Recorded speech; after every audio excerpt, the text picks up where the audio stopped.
Prejudicado por um dólar mais forte e a desaceleração na China, o déficit comercial dos Estados Unidos registrou seu maior aumento em 5 meses em agosto. Eu sou Mônica Gibson e o nosso convidado de hoje para falarmos sobre o assunto é Joost van Linders. Joost, os analistas esperavam que o déficit aumentasse e alguns previam dados muito fracos, em função dos baixos preços do petróleo e do aumento do consumo. O que você achou desses dados? Quais seriam as repercussões desse gap em termos de crescimento? Considerando a direção do mercado, nós tínhamos dados preliminares que indicavam esse resultado. Isso será um obstáculo para o crescimento no terceiro trimestre. Geralmente, os dados do comércio não provocam muita reação no mercado. O que vemos é um impacto muito negativo sobre o crescimento. O modelo teve o maior crescimento no primeiro trimestre. Nós tivemos uma queda de cerca de 2% no crescimento. E dessa vez, parece que a queda será de 0,5% a 1%. Entretanto, se compararmos o final do trimestre, no primeiro trimestre tivemos um aumento nos estoques. E provavelmente teremos uma queda nos estoques no terceiro trimestre. Nesse sentido, a evolução do crescimento será muito negativa. Nós tivemos um segundo trimestre muito forte, com crescimento de 3,9% ao ano. E o déficit poderia reduzir pela metade essa taxa de crescimento.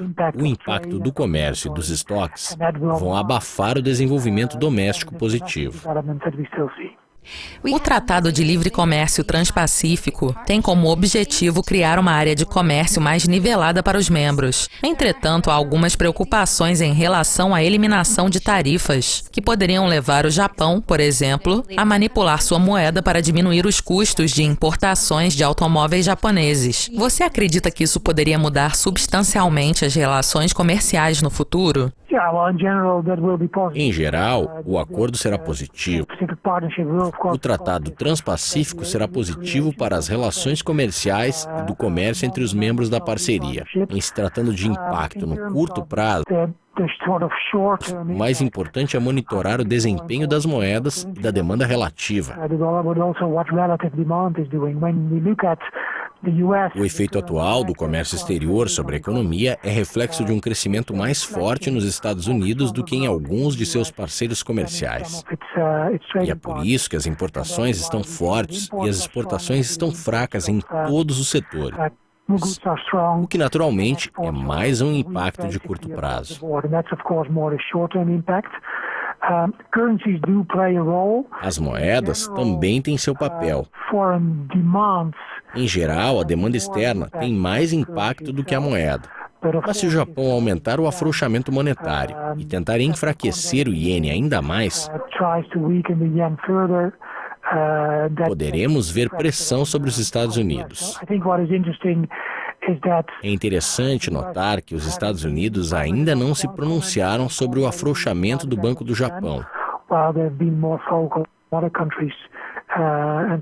O foco maior tem sido voltado para outros países e autoridades, tentando manipular suas moedas.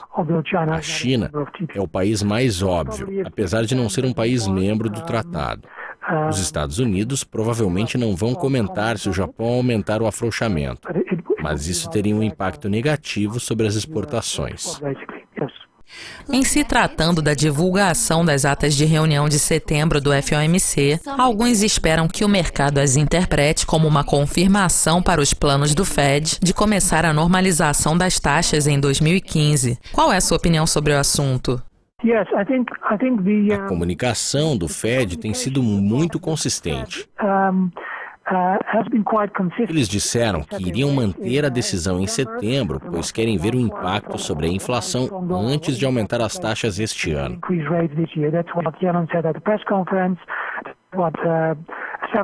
Esse foi o discurso de Janet Yellen na coletiva de imprensa e o de vários outros membros, o que provavelmente será refletido nas atas.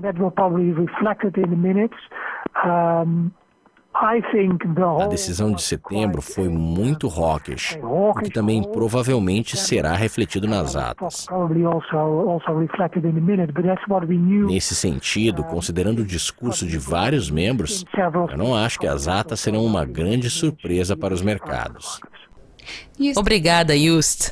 O Tratado de Livre Comércio Transpacífico reúne países que somam 40% da economia global, mas até o momento, as Filipinas ainda não assinaram o acordo. Continuem conectados ao site da Dukascopy TV para mais entrevistas e análises exclusivas sobre o assunto. Até mais!